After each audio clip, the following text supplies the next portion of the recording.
the Sultan's turret in a noose of light. Dreaming when dawn's left hand was in the sky, I heard a voice within the tavern cry, awake my little ones and fill the cup before life's liquor in its cup be dry. A moon of my delight who knowest no wane, the moon of heaven is rising once again.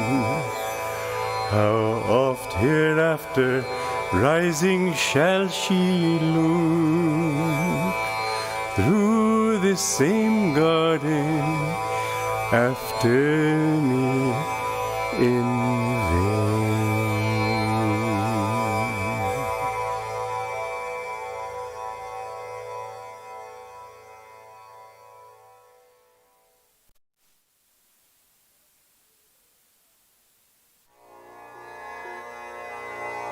Through many lives I've drunk the cup of laughter.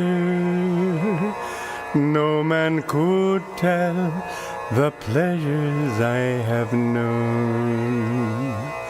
The stars in the endless sky, if one could count, would come to billions. Yet as vast as are their numbers, so many years I've wandered far from you.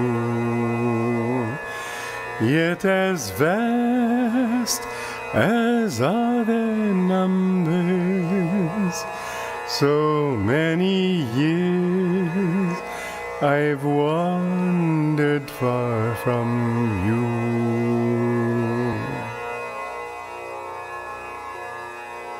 Through many lives I've drunk the cup of sorrow.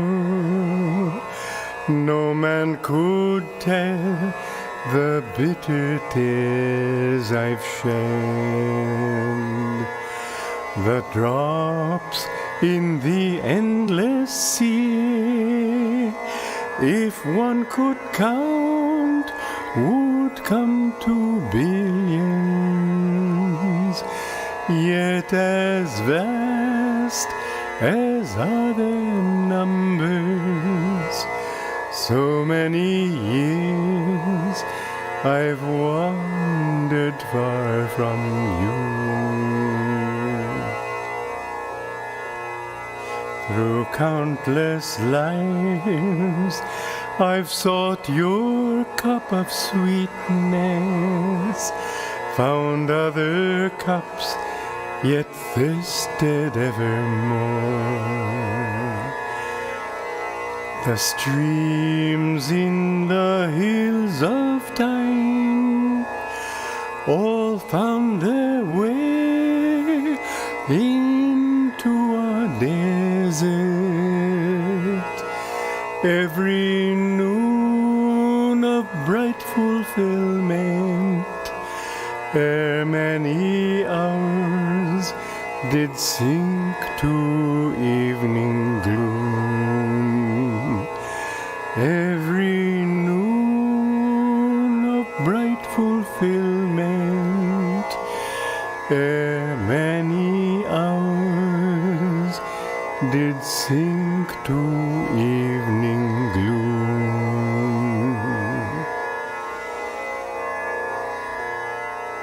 I long for you in summer and in winter, only for you my heart thirsts day and night. I've learned that the sweetest songs ears ever heard were but your echo. Lord, at last, fill me completely, for nevermore I'd wander far from you. Lord, at last, fill me completely, for nevermore I'd wander far from you.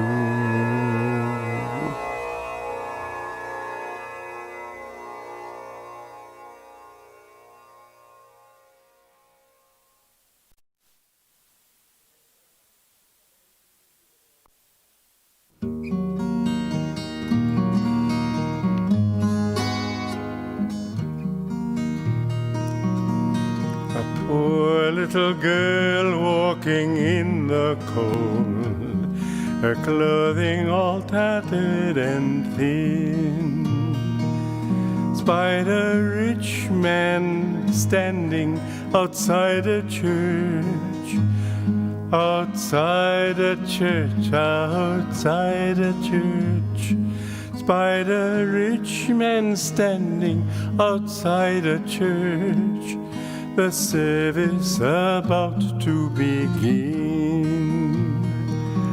Kind sir, she said, hear an orphan child. The cold winds of winter have come. I've no place to live, not in all the world. Oh, help me find work in some home.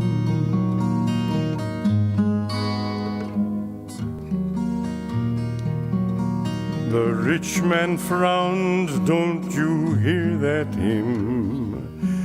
Good people have gathered in prayer. It's a day for worship, impious girl. Impious girl, oh impious girl. It's a day for worship, impious girl. Don't speak here of earthly affairs. He walked off and entered the holy church. The girl wandered down the cold street, and there all at once she beheld.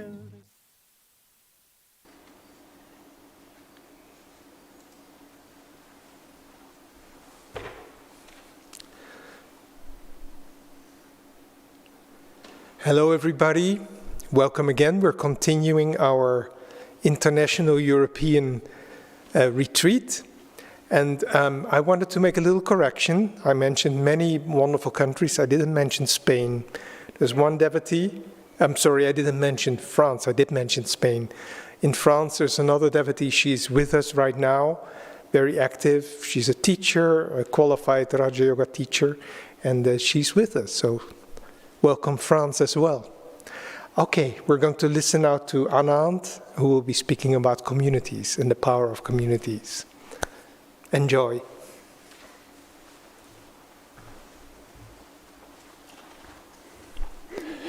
Thank you, Darshan, and also Shivani, and welcome to all of you. I know that most of you, I think, are, I'm going to say welcome friends, because I think most of you are longtime friends and members, and so it's a joy to share with you. Who would have ever thought that we would find ourselves in such a position where we can only communicate this way? We love coming to Spain, we love going to Holland, we love traveling all over to visit you all in our meditation groups. And so I want to speak today about the situation that we find ourselves in. And I wanted to start and try to pick up a little bit from where Darshan and Shivani have been, because it was very inspiring to me. I once said to Swami Kriyananda, Swami, I don't want to be like the foolish virgin in the Bible who doesn't keep their lamps full of oil, and that oil is devotion, and that oil is really preparedness, and always, just like both my previous speakers spoke of, trying to maintain the thought of God, trying to maintain and look for the light, trying to live in the light, trying to serve the light.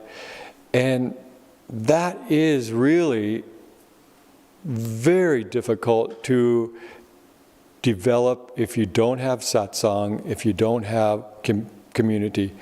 The most of all of you know, one of the most famous quotes of Yogananda is, environment is stronger than willpower. And I really honestly think the inspiration from the speakers that we heard before would be very difficult to develop if it weren't that they're in a spiritual environment, that we feed each other. Swami years ago used to talk about the Renaissance, and he said it was a group of people, but a small group of people, but where they could also exchange maybe even a little competition in the Renaissance about whose artwork was better, but they were able to exchange artistic talents and artistic ideas, and they had an interaction with each other that allowed that small little area to really expand and become a worldwide movement. So today we all find ourselves at home, or we're sort of in a lockdown situation, something really unprecedented in certainly our modern history. But and so now I wanted to share with you a few quotes that I know many of you have heard me say before, but today they have a little bit different emphasis. Master said, I hope when I'm gone, you will see what I've tried to do for you, and you will understand what I've tried to do. A crisis is going to come, and he was, of course, speaking in America, so he said, a crisis that never has come to this land. And that was America, but he said, there will be a global change in the financial system of the world, and this is a very important addition to that sentence. He said, and you won't like it. And then he said, how are you going to meet the crisis that is coming? And he said, there will be a return to the land. And whether you think I'm mistaken or not, you will see that it is so. Those are very powerful words, and words that actually cost him possibly in his time, in the time of his life in the 40s, the 1940s in America, because it was a bustling time even after the war, and things began to really move in America. And he was saying, you do not see the ills of consumerism. It's slavery, he said. He spoke so strongly about the need to hear what he was saying, to take the best advice I can give you. That's what he said. Take the best advice I can give you, and you'll be spared much grief. So, of course, all of you, some of you are listening to this, and you live in the cities. Some of you may even not have a choice to actually think about communities or living in a community. And what comes to mind that I want to share also is a very good example of what can happen anywhere you are, because as most of you know, we have city communities, we have urban communities. Not necessarily here in Europe. Most of our groups here are meditation groups in Europe, but we do have urban communities in America. It reminds me of what happened to Cuba when Cuba was blockaded by America, and then of course the Soviet Union fell apart. And they found themselves not only isolated, but at absolutely their lives as they knew it ground to a halt. No more gasoline imports, no more food imports. Basically, they transformed their lives. They tore up parking lots because there was no more need to run transportation or cars because they didn't have the imports of fuel coming in. So they tore up parking lots, and condominiums and apartment blocks made local gardens. Cuba still today even is one of the leaders in organic farming because they didn't have, again, they didn't have the petroleum products to make the fertilizers or the insecticides. So what became possible for them is a lesson to us all. In a worst case scenario, you realize that no matter where you are, there are solutions. So when Master spoke that strongly, we need to be prudent devotees, and we need to listen, because, excuse me, because it isn't that you have to go to the country, but what I already just quoted was only part of what he said, and we may not have seen yet the end result of what he spoke about. And even for him to say, someday you will be grateful for what it is I'm sharing with you. We need to be prudent. When the Guru, literally his reputation, he was on the line, because like Jyotish said once, Jyotish and Devi, as most of you know, the spiritual directors, Jyotish said, who was he talking to then? So when he would pound the podium and say, you need to hear what I'm saying. There's a very difficult time coming. It's a crisis for humanity. So we look at the Depression in America in 1929. I just recently read that I was about 30% unemployment in America during the time of the Depression. So that means there still was activity, there still was movement, but the truth is that there were bread lines, there was millions of people unemployed who just didn't have any income. The other side of that coin is during that same time when the whole world literally went into depression.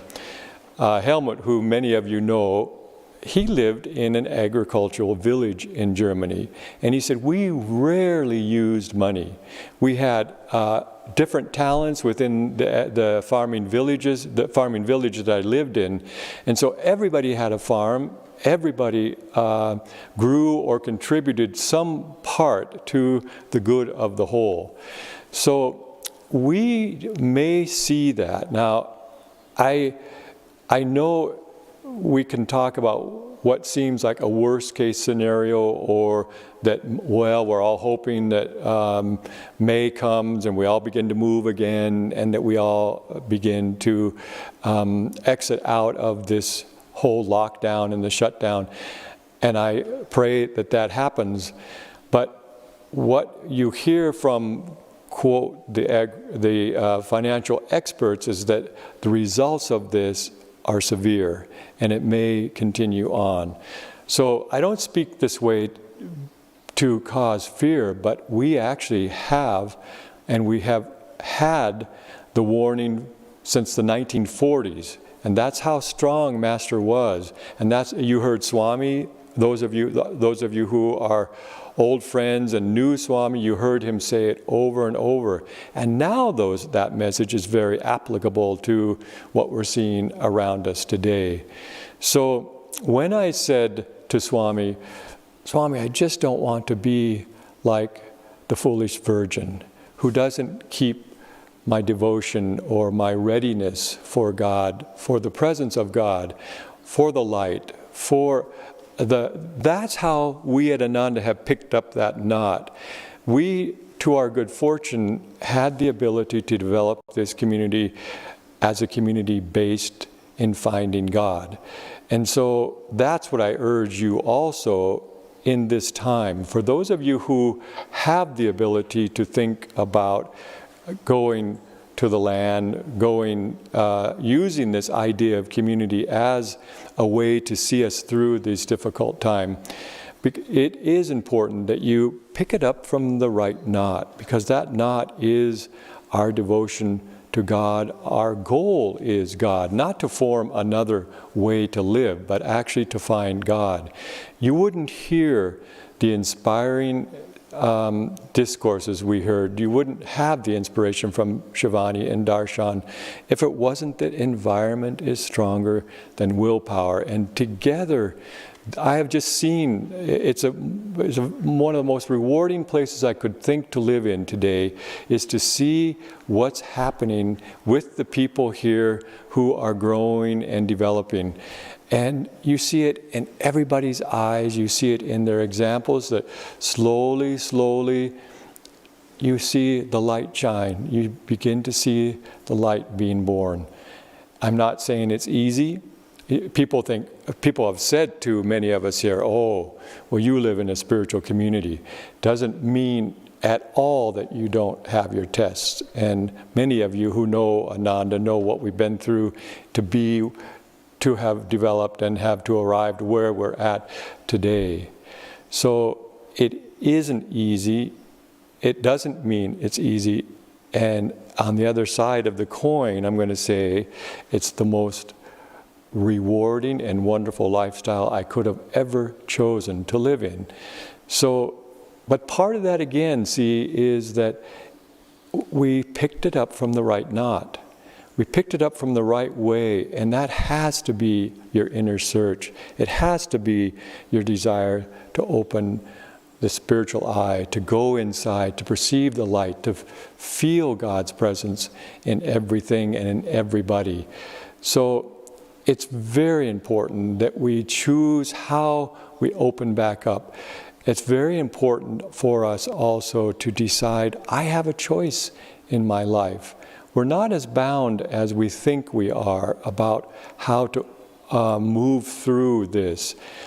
If this were the end, if in May or June everybody would be able to move. I read this morning that Florida in America has already opened the beaches up and people were able to go back out on the beaches to run.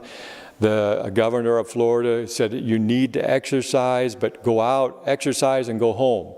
And they'll have times, but not everybody listened. People said, I just need sun, and they laid in the beach and they sunbathed. And not everybody, according to the report, was respecting social distances. So we don't really see whether we'll be able to open back up in May and whether or not those are wise decisions to open up too early.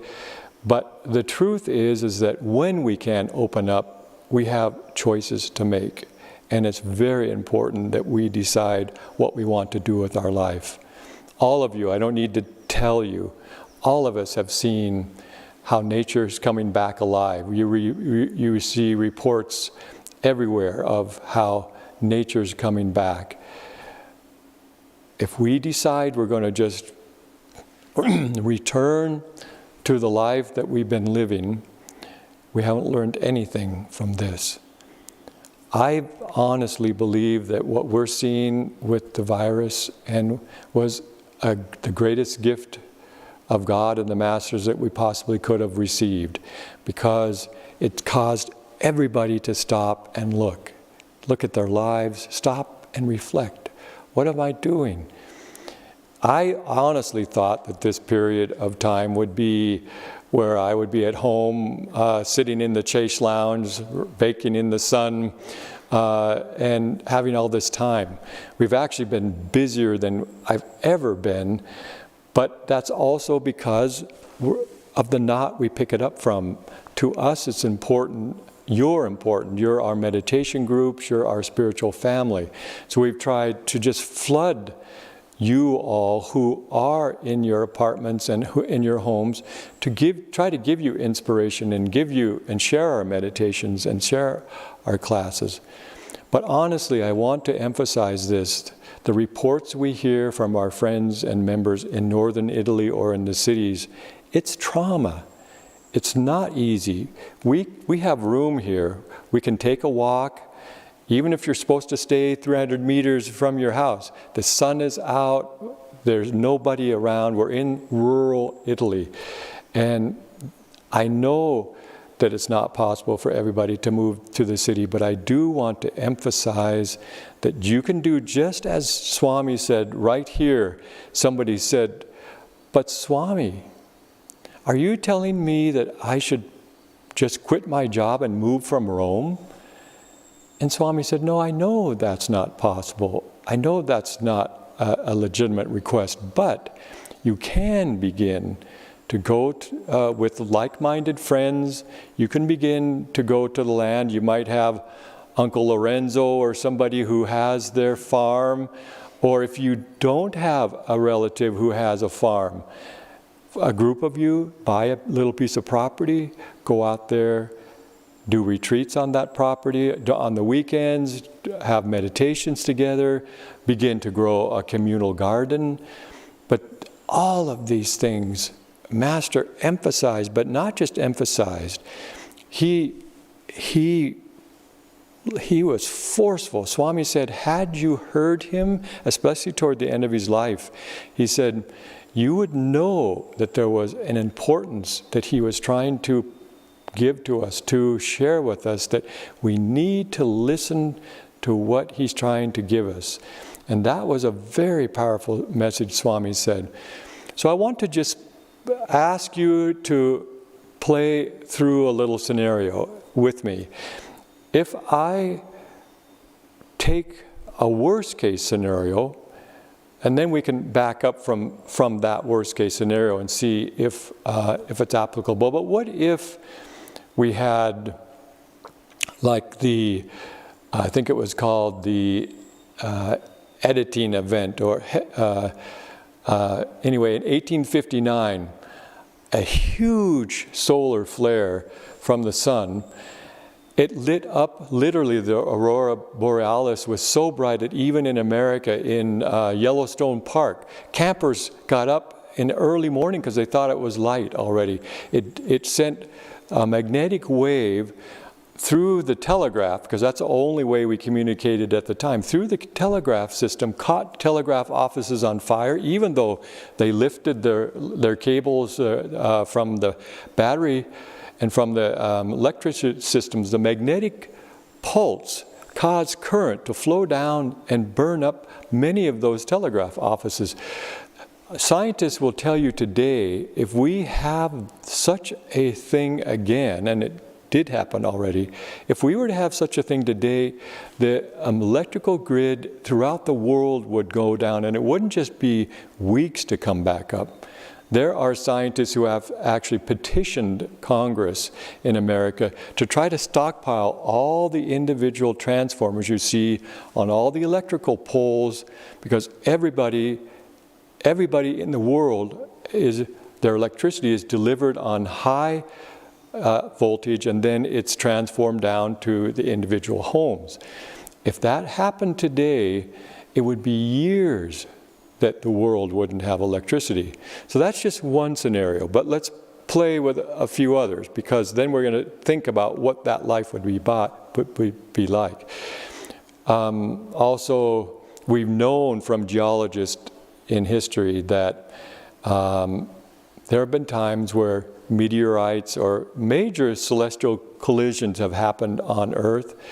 So given that something like that happened that disrupted everything, a little bit like we're seeing, but actually where it wasn't a matter of waiting until a virus went away, it was a matter of rebuilding society. Think about that. Think if there wasn't electricity, what your lives would be. Unemployment wouldn't be 30% or 50%. It would be total throughout the world. Think about why Master said, take the best advice I can give you and you will be spared much grief. That advice was, go with like-minded friends to the land where you have room to raise a few chickens for eggs, to grow your own food, to live a life of simple living and high thinking. We haven't seen that. So far, we can go to the stores, we can buy food. We have most of the common conveniences still at our hands. It's just that we have to practice social distancing, we have to keep masks on, we have to adhere to those protocols. But what if it was a worst case scenario or a worse scenario? And that's what I want to try to share with you, is the importance, or to emphasize the need to think that maybe Master was talking about, what Master was talking about, this is only the beginning. What if Divine Mother, what if the Masters are trying to softly introduce us into something that is extremely important, that we follow His advice all the way through?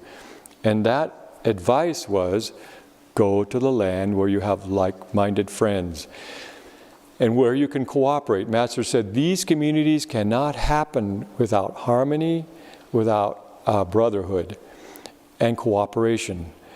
And if there was one talent that I felt Swami Kriyananda helped instill in us almost more than any other talent, it was to teach us how to cooperate.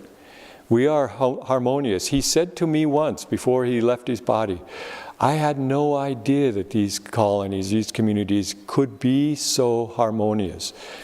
So, and living here, I'm not always sure that I could say it seems harmonious, but he saw it. He saw it from another angle, and look what has been accomplished through harmony, through cooperation, but through a like-minded goal of making God our goal. And that, if that's the case, then you're guided. Swami used to often say to me, don't allow finances to be the guiding force of this community. Let it be the energy. If the energy is right, finances will all automatically follow. And so these are important, subtle principles when we talk about groups of people coming together. It's cooperation, but it's also picking it up from the right knot. When we come in here in the mornings or in the evenings, when we could, and when we would have our group meditations, you do that for 10, 20, 30 years, and no matter what people's faults are, you develop a camaraderie, you develop a respect for what people have given up in order to be here and dedicate their lives to God. It's just the most rewarding life you could live, and it isn't one, I mean, those of you who are friends know that people aren't here because they're making high salaries. And people aren't here because the quality of the houses are just these wonderful palaces. Nobody's here for those normal reasons that we would run after in the world. We're here because we wanted to make something and make it, we wanted to make it what we chose it to be. And that choice is that we wanted to pattern it after a life lived for God. So we have these incredible tools. We have a master who said, even if it's visualization first, get into that tunnel, move through that tunnel, look at the spiritual eye, and even if you don't see it, he said, if you look strong enough and long enough, you will see a blue tunnel appear, and you will open the door to communing with the light and the Spirit of God. That's a high teaching. And that's just sort of brute concentration. Then the Master gives us techniques of Kriya and Hangsa, how to finally achieve or succeed in reining the mind into single-pointed concentration, where you reverse the energies of the nervous system and you accomplish the ability through scientific principles, literally, to open that spiritual eye and begin the process of communing with Spirit. That's the highest thing we can dedicate our lives to. But then if you have a guru who says, but besides that, I see in the future a very difficult time, and I want to save you from colossal sufferings and fear. And that's what you see. A lot of what you see in the world right now is fear. I haven't felt it at all here. Honestly, I want to emphasize the need for us to get together with like-minded friends.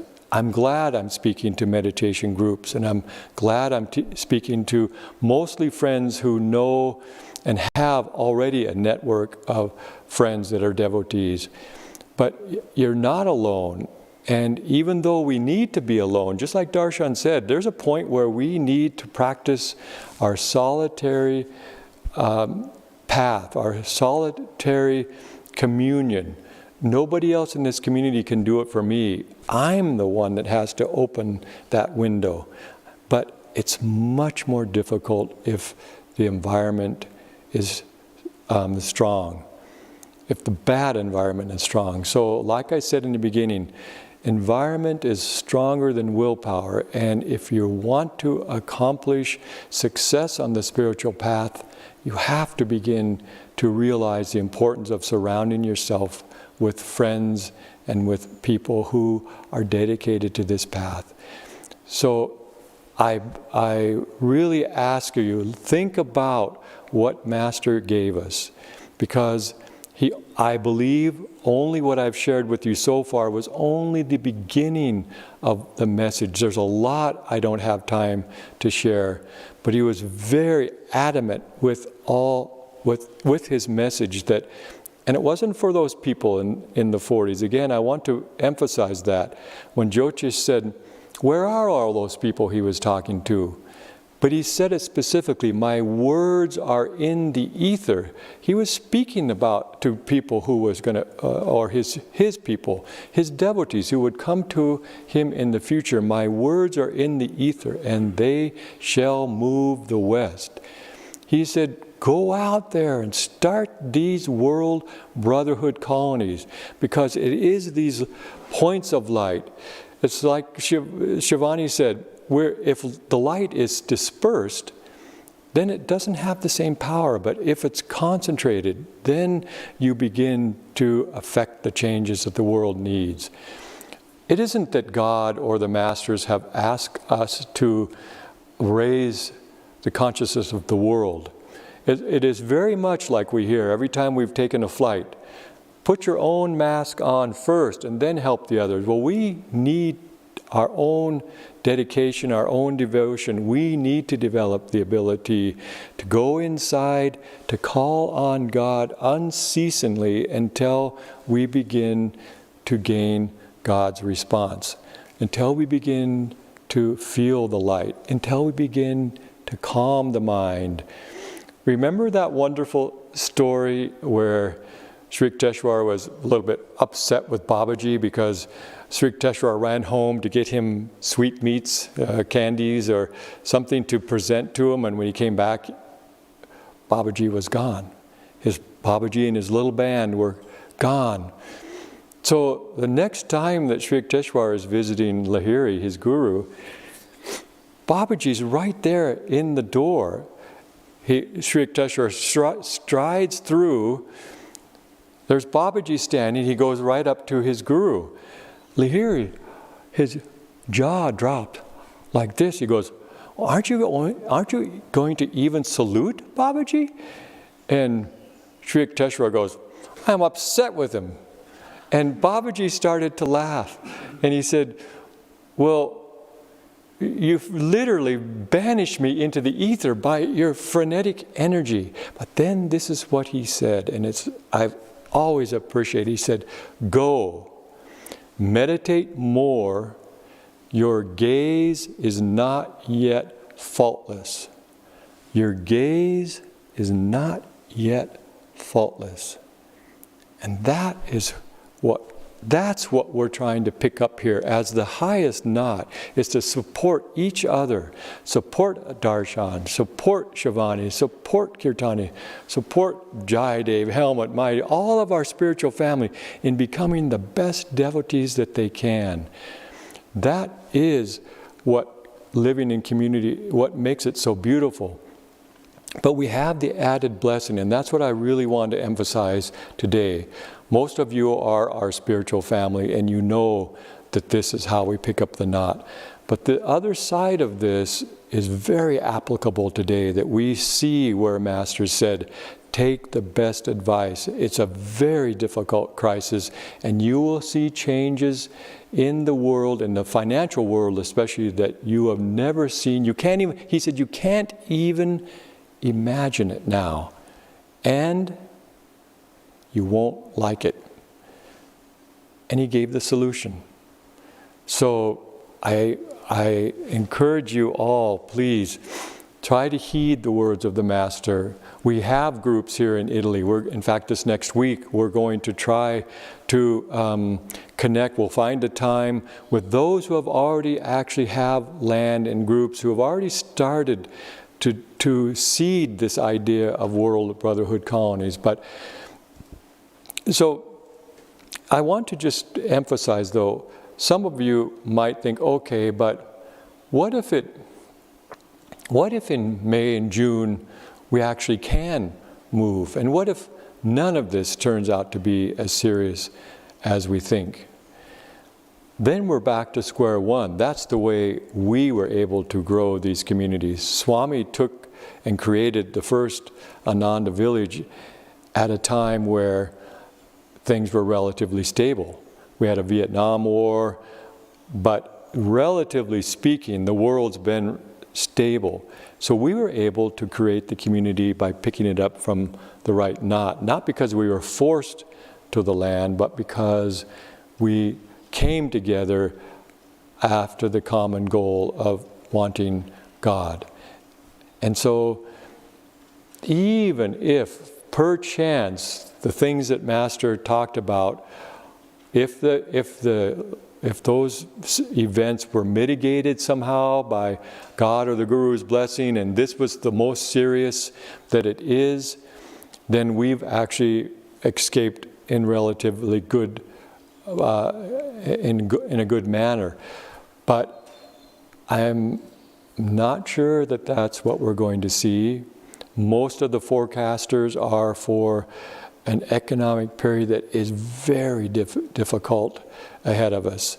And so we're going to need cooperation, we're going to need harmony amongst all of us, and we're going to need even more so to live our lives for God during that time. So it's very important that even if we think it's going to be okay, I would strongly recommend that we now begin to take Ananda's next step and start to see more of these world brotherhood colonies being born. And like I said, start with seeds. You can go to the city, you can come together with friends and like-minded individuals, begin to do kirtans, begin to pray together, begin to meditate together. But this is our time, and this is the time where we need to dedicate our lives to God. We need models in this world. We can't open back up and go right back to the same way. We've all seen what the result is. Nature's coming back alive, pollution's gone. We have choices. How are we going to open back up, and how are we going to move again throughout the world? And that's where Master gave us the other side of the coin. How to interiorly find God, but also how to live for God in our day-to-day lives. And it's not only is it rewarding, and not only is it a joyful way to live, but God, our Spirit, is a God of bliss. Master was a guru of bliss. And above everything else that happens in the world, we should find that bliss, and we should dedicate our lives to that bliss.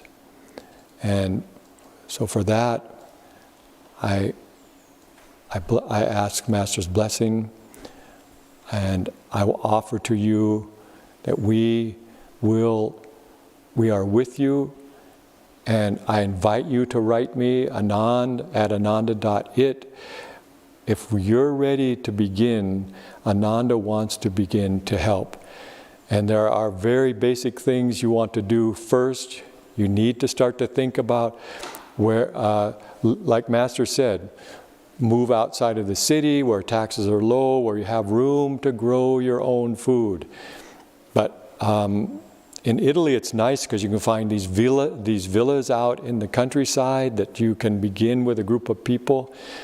These are important, very important guidance that I want you to consider in our next step. I think Ananda now is ready for its next step, and I think that step, as Swami used to tell us, is to help others begin to create world brotherhood colonies. So I ask Master to bless you in that endeavor and bless your lives.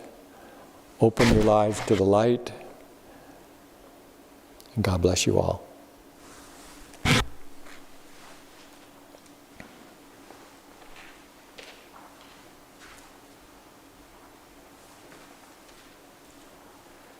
Thank you, Anand, for giving us so many insights and ideas and enthusiasm, I would say, even in this difficult situation for our next step to be taken. We're now going to listen to Kirtani, who's been for many, many years also our spiritual director. And I would like to remind you to ask as many questions as you want.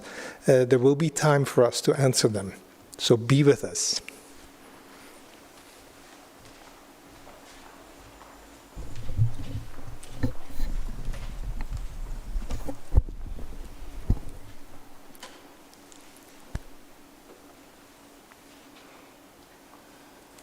Hello to all of you. The nice thing about being at a distance is that even if it's not an official break, if you need to take a break, you can do that also at any time.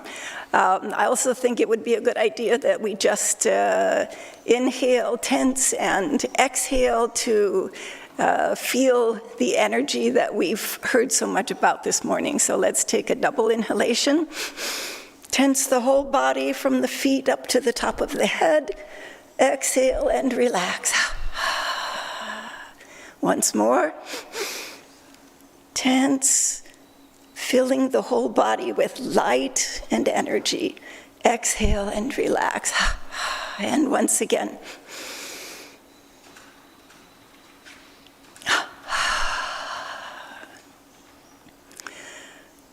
I want to talk about community as satsang, but I thought to begin by sharing some of my story because I really believe that people will be coming.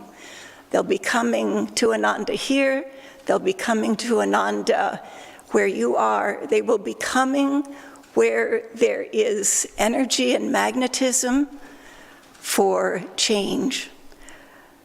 Many people are feeling that this pandemic did not come as a punishment. It's a moment in the history of this planet where, because everything has come to a stop, it's a time for us to really consider and think about what we want to do with the rest of our lives. And I think many people are going to be looking for what Ananda has to offer, what people with a higher consciousness and a sense of service have to offer for the world today. So I would like to start with how my search, conscious search, which I didn't realize was for satsang, but in the end it was, how it began. And as with many people, it began with a crisis of divorce. And at that moment, it broke my habit of how I was living. And I began to think about what was trying to happen. And I realized that I needed to change my environment in order to really be able to see differently how my life could be in the future. So I took a year's leave of absence from teaching German and Spanish in a middle school in the Bay Area of San Francisco. And I decided to travel. I had been in Europe. I went to school. I was at university in Germany, in Göttingen. And I decided I needed a broader perspective, which often happens when you're traveling. If you have that experience, you'll know what I mean. So I came to Europe, traveled from Northern Europe into Southern Europe, into Spain, and then in Italy, and finally ended up in Greece. This was not all planned. It was moving from one place to another as I felt guided to go. Just before I left on this trip, I had met with a girlfriend, a lifetime friend, to say goodbye for a year. And she read to me from a book. And it was so inspiring. I asked, what is the book? And I looked at it, and it was the autobiography of a yogi. I knew nothing about it, but I said, I need to find this book. I need to read this book. She read from the chapter on an experience in cosmic consciousness. But I was leaving the next day. I had no time to look at a bookstore to find the book, to be able to take that with me. However, there was another hand involved. So by the time I got to Greece, it was Christmas, and I was asking family, if you want to send something, send a book on meditation, send a book called The Autobiography of a Yogi. And the book on meditation arrived, the autobiography did not. Until on Christmas Eve, the pensione that I was staying in, there was a party, and I met a young man who was studying in Greece, and as we spoke, I realized we had a lot in common, and it turned out that he had with him the autobiography of a yogi, and I read it in the few days that it took to read straight through, and I realized at that point, I knew I didn't need to keep traveling. I didn't need to keep looking. That book was what I had been looking for to help me change my life. So the longer story is the rest of the trip around the world. The shorter story is that I arrived back in California, taught for a year, which was in the contract for having taken the year off. And in that year, I was studying yoga with a teacher who, as he heard us talking about our path now with Autobiography of a Yogi and Yogananda, he said, you know, there's a community up in the foothills not far from here of people who are following this teacher. And that is how I ended up at Ananda. It was where I was being led, I know, to a community where I would find all of what satsang means. Bharat, one of our members of Ananda in America, some of you know him because he's the author of the books on sharing nature with children. He talks about the fact that when he was beginning to meditate, he was also at university, and he was sitting on his bed in a shared room and meditating. One of his friends walks by and said, so, what's happening? Are you trying to become a saint? With that kind of putting it down. And Bharat says his first reaction was, no, me, a saint? Of course not. But then as he thought about it, he said, yes, that is what I am trying to do. I am trying to become a saint. And when he discovered Ananda, he realized that what community, and especially spiritual community, provides is the kind of support, and others have talked about it today, the support, the encouragement, the sustaining of your own high ideals so that you can focus your life and become one focused toward what your life is really meant to be. And that's how I see community as satsang. that it is a place created specifically for giving individuals the environment in which they can take the steps that are necessary for their own individual growth. And it's important to realize that community and Ananda is definitely a wonderful example of that. Ananda community is not a place where people become carbon copies of each other, but it's a place where each one can go within, find what is the next step, and be supported in taking that next step toward individual growth.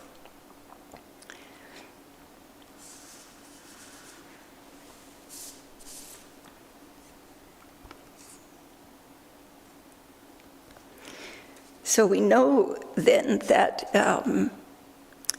that satsang is coming together in truth, coming together with truth to become our own highest truth, our own higher self.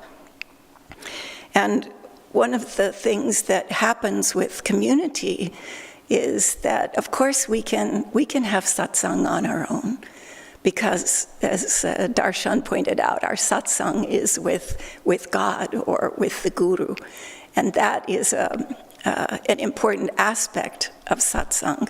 However, you can have satsang with two people. A couple can create and grow together in satsang. A family can grow together through satsang, coming together in truth. A spiritual family, such as we have the family living here at Ananda and the greater family, which many of you are a part of, all of this, all of satsang is possible with few people and with more people.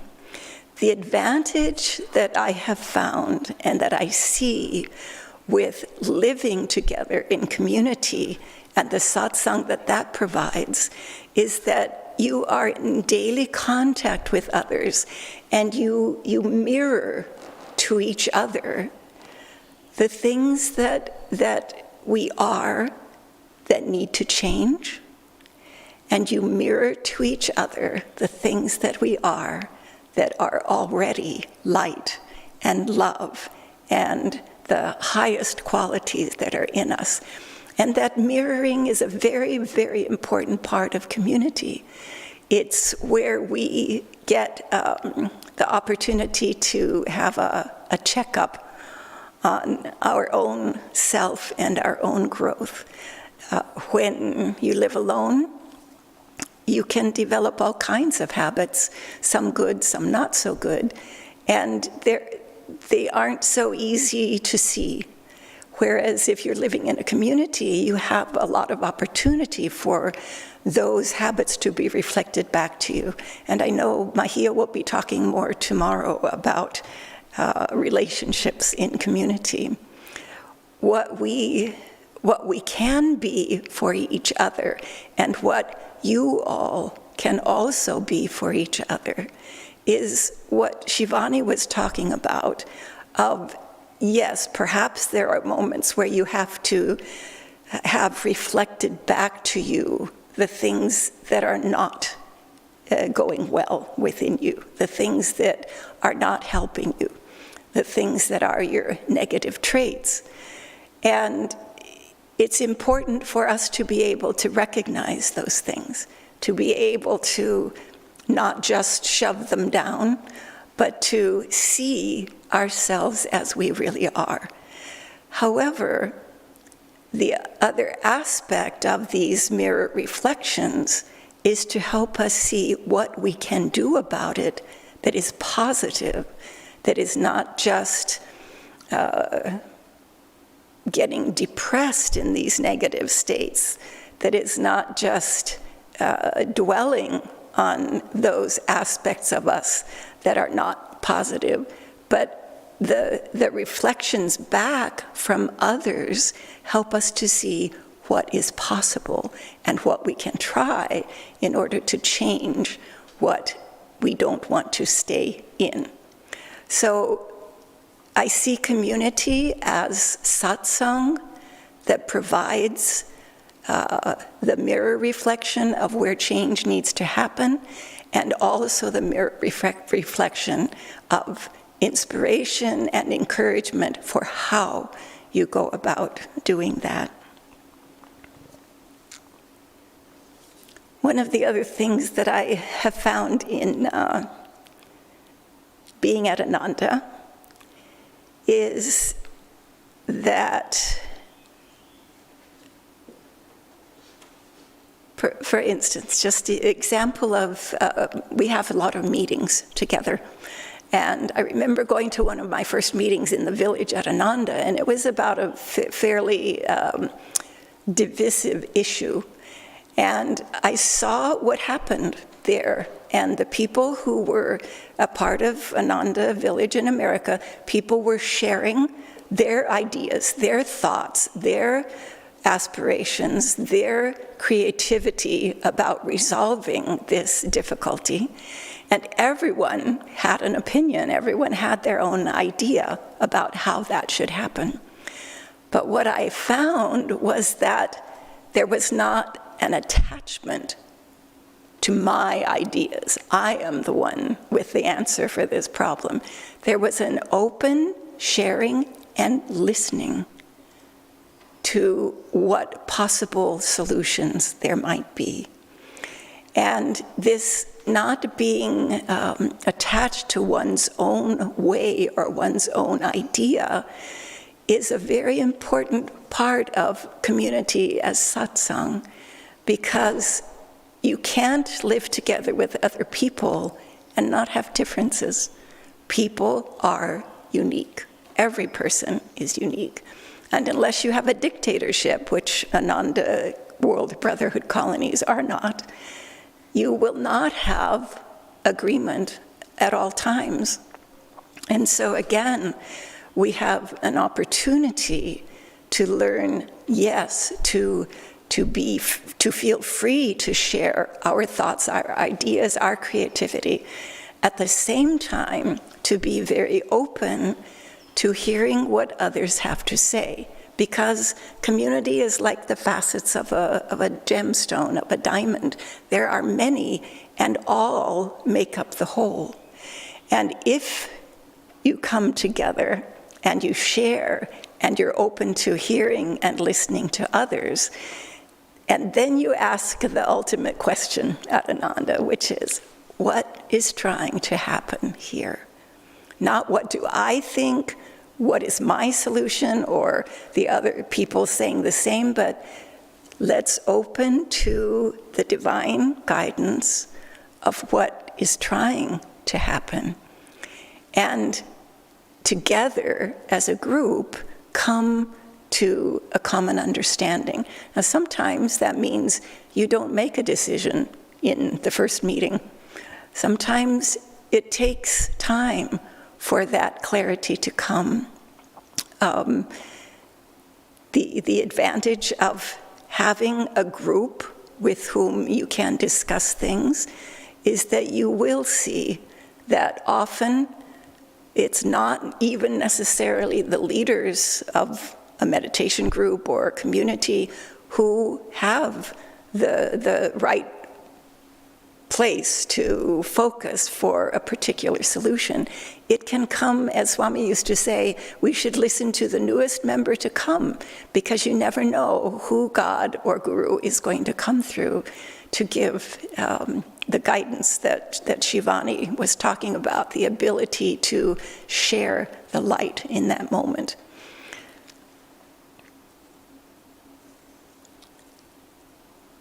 I started the story by commenting about having been through a divorce and a moment of crisis in order to come to this change in my life. And one of the things that happens within a community, it's as with everywhere else. People do face crises in their life.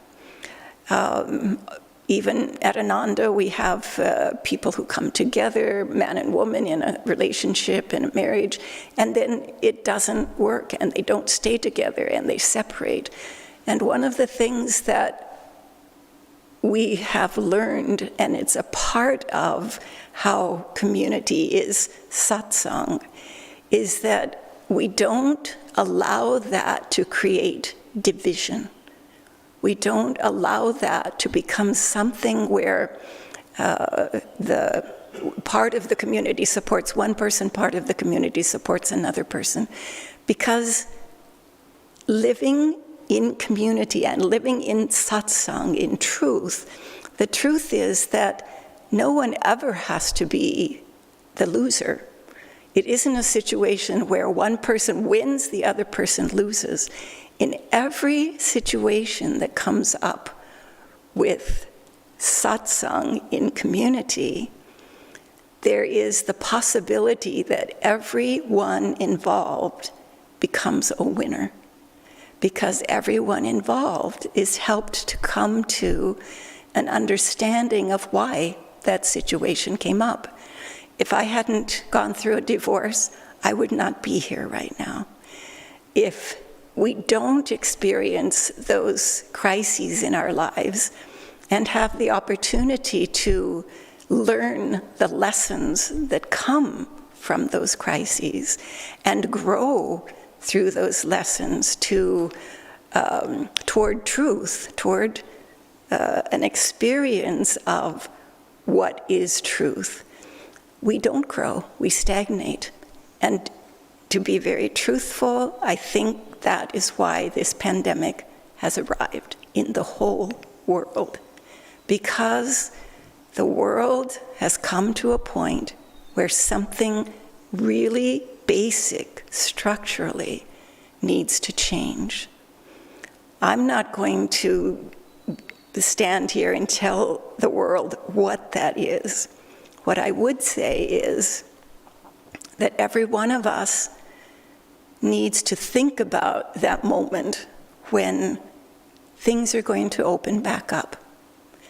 It's not going to be the same moment that this world was at before this lockdown happened. This is a moment in which we each need to ask ourselves, what do I not want to take with me into this new world? And how can I let that go? And second is, what do I want to see in this new world? And how can I help that to be part of my life and to be part of the life that is created after this pandemic ends? So for each one of us, take this moment of this retreat and breathe and relax and meditate and open yourself to the guidance that comes when you are truly dedicated to living the power of satsang, of truth, of fellowship together with truth. And for yourself and to help others, don't be passive. Find a dynamic way that you can be part of the change that needs to come into this world.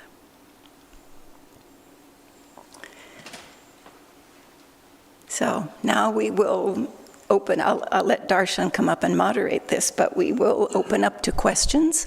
And please do feel free to ask any question about anything that you heard this morning. Thank you all.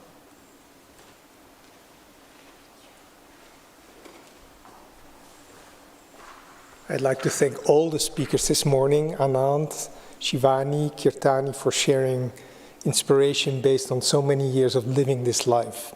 So the questions will appear here on the screen. There's one question from France. I can't see them yet, but I know that Shivani is going to answer it.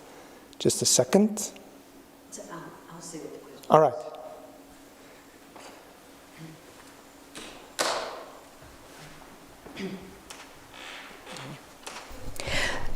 A first question that came in earlier on while I was speaking is a common question, and I think that one that deserves an answer that looks at it from a few different points of view. Here's the question. Sometimes I have negative thoughts, negative feelings. Sometimes I'm sad, sometimes I'm depressed, and sometimes I have these thoughts and feelings about other people. Is it good to indulge in these, just get it out, and then I feel better about it? So, let's just take a look for a moment at what is our experience in indulging in something. I like chocolate, maybe you do too. And what happens when we say, well, I'm just going to eat a lot of chocolate and I'll get over it? You know, how many times have we been through that? And we haven't gotten over yet. And perhaps the person who says, you know, I like alcohol and the way it makes me feel, I'll just indulge in it and get over it. So spiritually speaking, indulging is not the answer. This question said, when I'm in this, am I part of the conspiracy of darkness? So I'd like to address that also. Now, there is, the spiritual perspective is, there is a difference between recognizing thoughts and feelings and emotions and indulging in them. It's very important to recognize them and to evaluate them and to respond to them in a constructive way. In other words, to have a choice about it rather than just reacting automatically and habitually. And that's on the spiritual path what we are trying to do. We are trying to get to the place where everything that happens in our life and all of our thoughts and emotions that happen, we have the ability to take a moment of distance, or perhaps a day or an hour of distance, and look at it and make a conscious decision. And that decision being, does it help me and others to come closer to the light by following that particular energy that's going to take me out of myself, or to try to find a higher perspective on it? Now, there are times, I think I remember Swamiji saying something like this, that sometimes we get a letter, perhaps the letter is offensive, an email, and so you sit down and in your state of being offended and very upset and angry, you just write back, you know, whatever you feel. And as I recall Swami saying, sometimes that's a good thing to do. You know, you just get it out so you can look at it, but don't send the letter. Okay? So, I mean, the letter's for you so that you can have that distance and take a look at it. So as devotees, as spiritual people, we want to exercise our discrimination, our vairagya, and just take a look at things. Indulging is never the answer because it doesn't get us anywhere. Remember that, as Darshan was saying, masters, avatars, they have emotions, they have feelings. They're human beings. Master cried when his mother died. Ramakrishna cried when one of his good friends died. Swami was very sad at the passing of his mother and at the passing of Anandamoyi Ma. These are real feelings, you know, and we recognize them. But the point is, we don't need to stay in them. I'll tell you a little story, and then we'll go on to the next question. There was a group of disciples around a master. I don't know who it was, and if it's even a real story. But they were all sitting and listening to him, and one of the disciples was kind of like in this ecstatic state, and he was just dancing around and dancing, and he went far from the group, and they were on the river, and he fell in the river. And then he got up and he was dripping wet, and he came back, and all of the other disciples were, what's the word? They were not being nice to him. They were, I can't think of the word. Ridiculing, thank you. They were ridiculing him. And the master said, "Don't do that. He's more advanced than all of you." And the disciples said, "But master, he was so foolish, he fell in the river." And the master said, "Yeah, but he got out of the river." Okay. So that's what we want to do. We want to recognize that sometimes we do, and also recognize what Master said. The thoughts are universally, not individually rooted. And when negativity and a lot of these things come to us, let's not own it. These are not our thoughts. These are the result that our consciousness at that moment is at the vibratory level of those thoughts. Okay? And if we change the level of our energy, those thoughts will not be there in our mind anymore. So they don't belong to us. So spiritually speaking, this is a good piece of advice. When these things come, let's climb up the mountain, get our vibrations higher, then take a look and make a conscious decision. Okay, the next question, who's going to read it?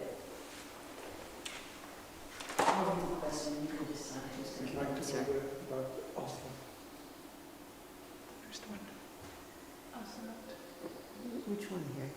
This one here. This one? Okay. So here's a question. In regards to what Anand was saying, what if I'm all alone? There are no like-minded souls physically near me. We'll have Anand answer that.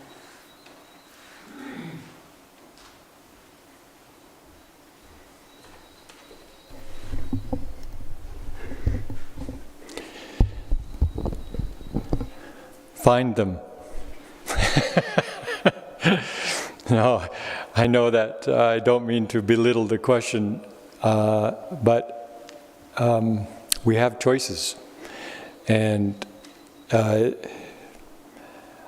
it's very, very difficult to do it on your own.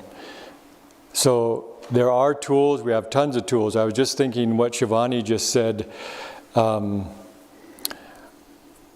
This could help answer this question also. Master said, "O ye brave, good soldier habits, drive away the dark, dark habits.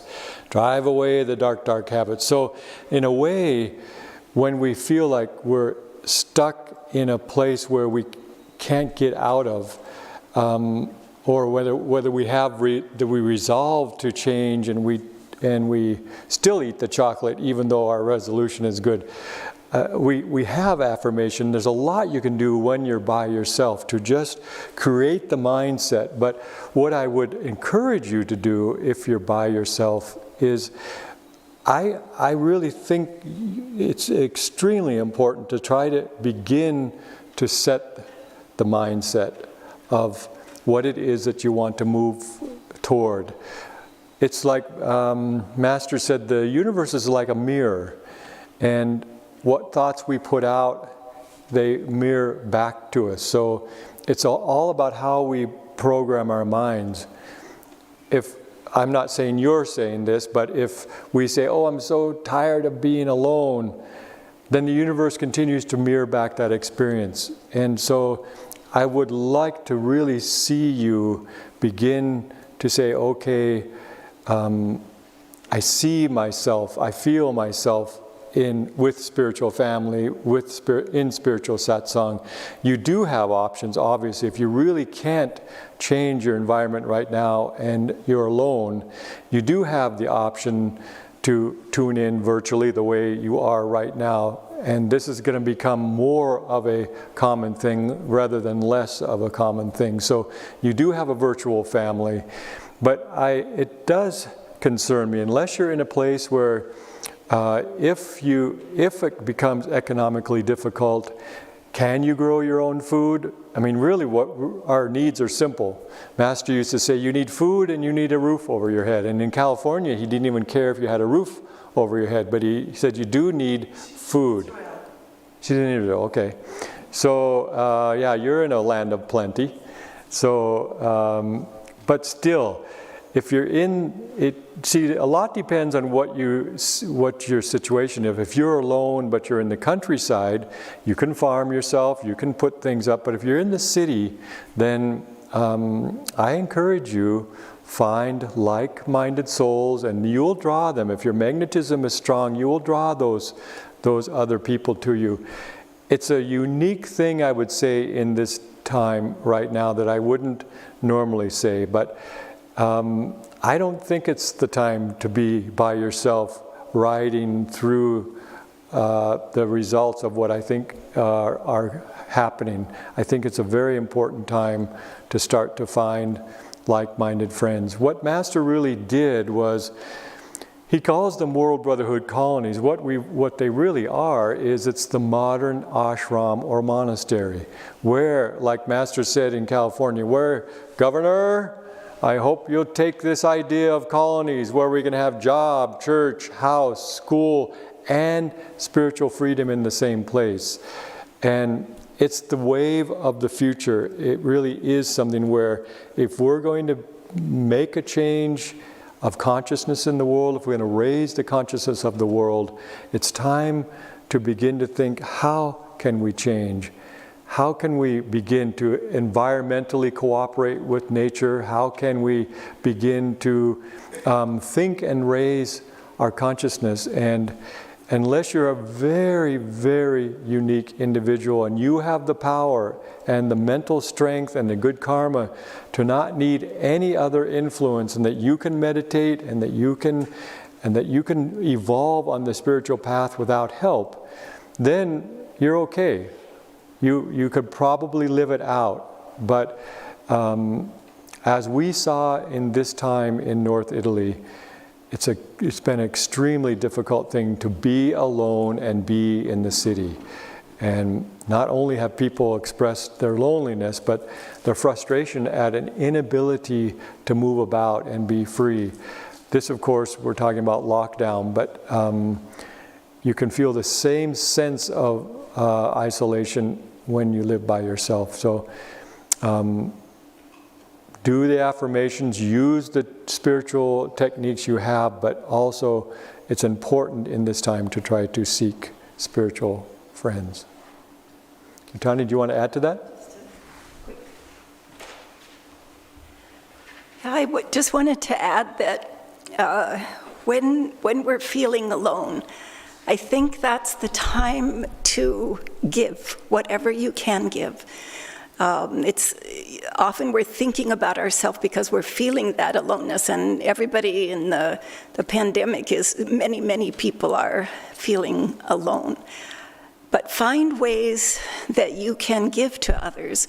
And because of the internet is the way that seems to be happening, share, even if it's a little phrase with a picture. I get a lot of inspiration, other things too, from the internet, but the inspiration comes from people sharing inspiring thoughts from gurus, from masters, from spiritual teachers, with beautiful also pictures, images. You can send emails to, because even though you may be alone, I'm sure that you have email friends and others who are connected with you in some way. Send messages of encouragement, asking people how they're doing. Do everything that you can to give and to encourage others, because that's the magnetism that will create the company that you're looking for. Next question. So the next question may be very well the last, because it's a question that we can all answer. Someone is asking, what exactly is it you're going to change after this crisis is over? And of course, nobody can say exactly what has changed. I can share for myself, and I hope that can be of help also for those who are watching. During this particular period, sort of an image came to me, and it's probably my imagination, but there may be something of a deeper connection there too, that somehow there's like a wide nebula around the planet. Not physical, because physically speaking there's less smog. I heard a story from an Indian friend of ours that now, in the past when you took a train from Delhi to Rishikesh, you had to go, to be very clear, near Rishikesh in order to be able to see the Himalayas. And now you only have to maybe travel for a few hundred or even for 100 miles, and you can already see them in the distance. Now this was for me very symbolic. It's as if this period, and when we deepen our meditations, the masters are calling to us from the Himalaya. Babaji is calling us. Of course, all the masters are calling us. Seek connection with me. I mean, the presidents, our politicians, as Shivani said so interestingly, they're not the ones who are really changing anything. The masters are. So they are our guides. And I have felt in this period it becoming easier for me to stay connected with those masters. And I'm not planning consciously to change anything. I'm just trying to see what it is that is trying to change. This is something that Kirtani mentioned before. When you come together, each one has his own viewpoint, his insights and everything. But then the real question is not, is my opinion the right one or his opinion the right one? But the real question is also, what is it that's trying to happen? And so for me, during this particular period, on a very subtle level, it somehow seems to be a little easier to stay connected with those masters there in the Himalayas. And before I'm asking one of the other speakers to answer, I'd like to add also that in India, I've also heard about that, elephants are entering the cities because they feel so happy. And so, this is a relatively happy period. We're not the only beings alive who are populating this planet. There are many of them. And the masters are always okay, and they're up there in the Himalayas, they're calling us, and through our silent inner attunement to them, that's what's going to determine what needs to be changed, what will change, and what's trying to change. Maybe Kirtani or Shivani can answer also.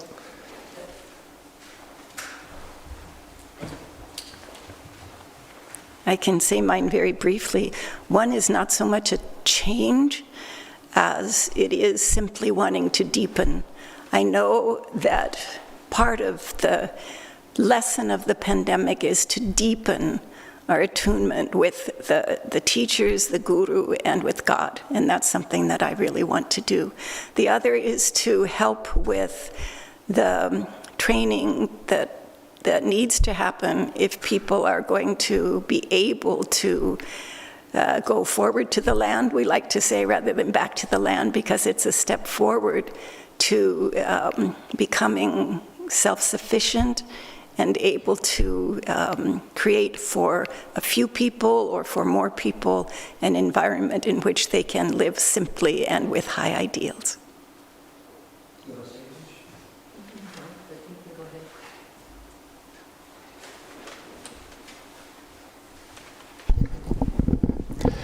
On a very practical level,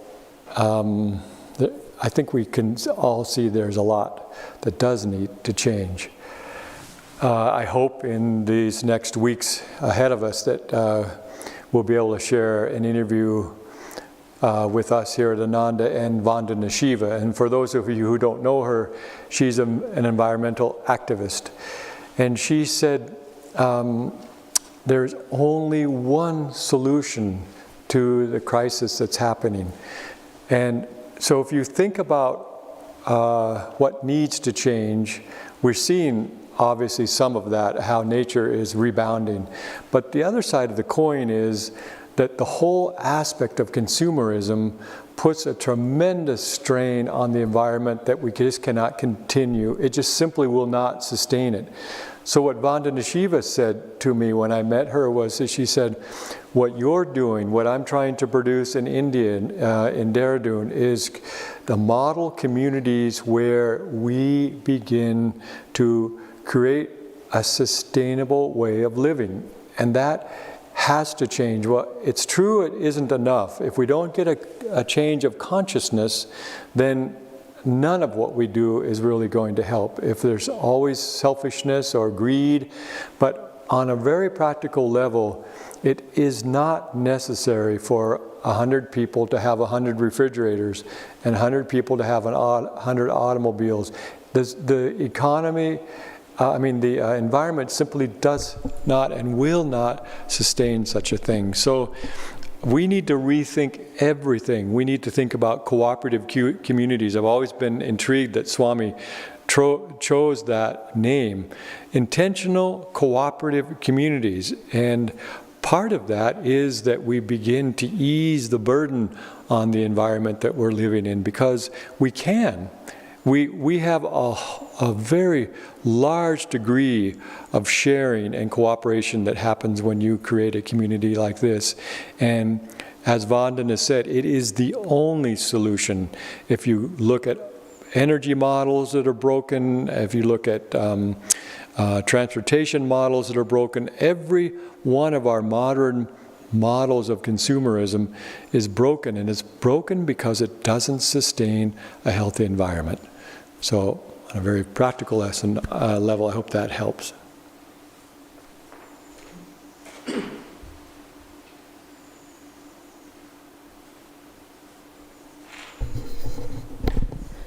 One thing that's become more apparent to me is how many people really want to serve and become channels of light, which is what I was talking about earlier this morning.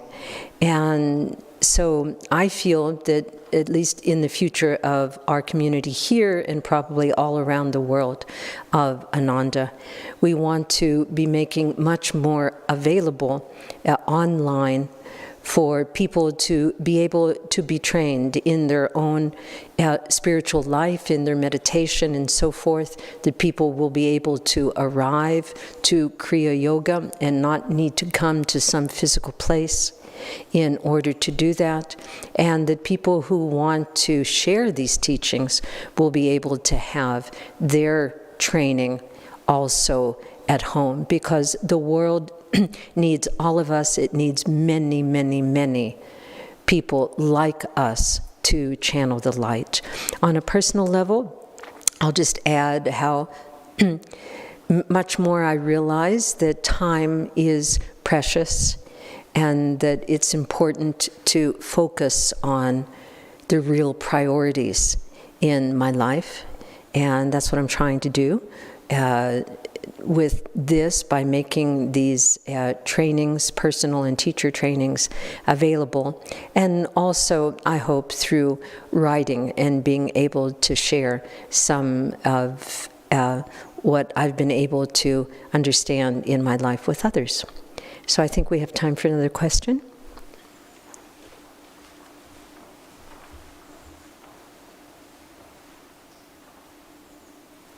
This is a question from Julie from the UK. When you speak of spiritual friends, I feel confused whether you only mean Kriyavans. I have lots of like-minded friends, however, not many Kriyavans near me in the UK. No, go ahead. Let's get a Kriyacharya answer. Yeah. Yeah. I had something to say.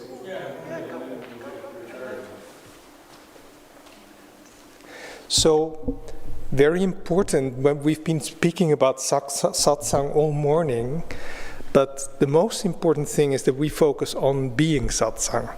So it's not at all that we want to say, well, only masters, disciples, and only Kriyavans are my satsang. No. The person who's placed in front of you is the most important person in your life.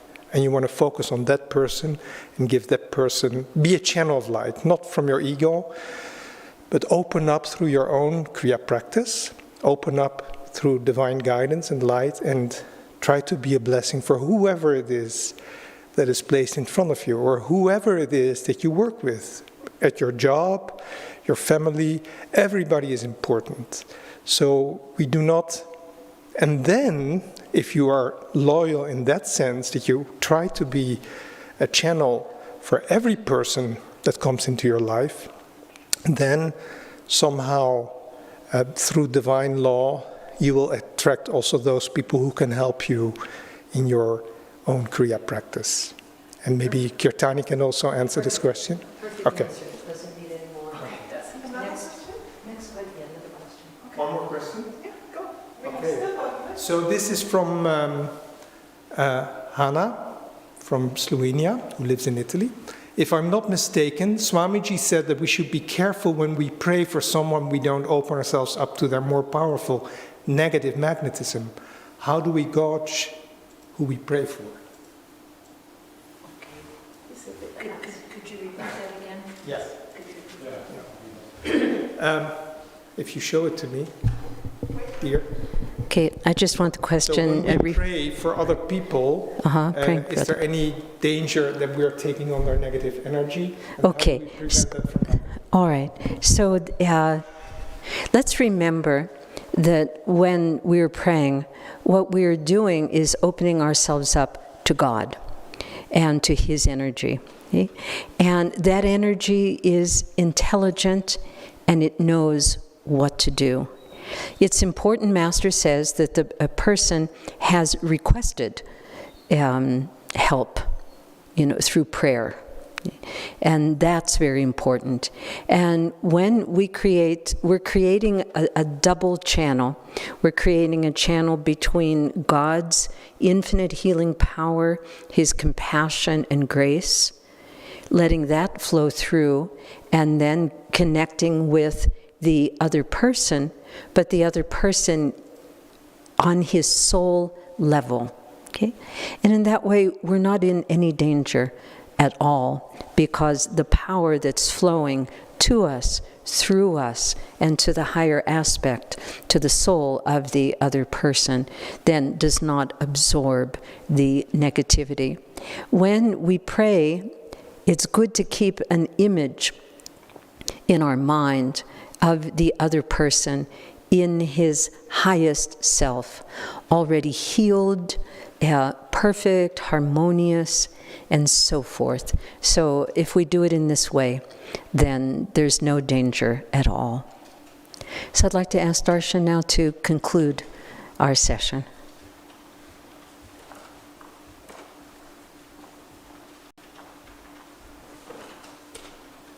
Well, this was a perfect, wonderful first morning.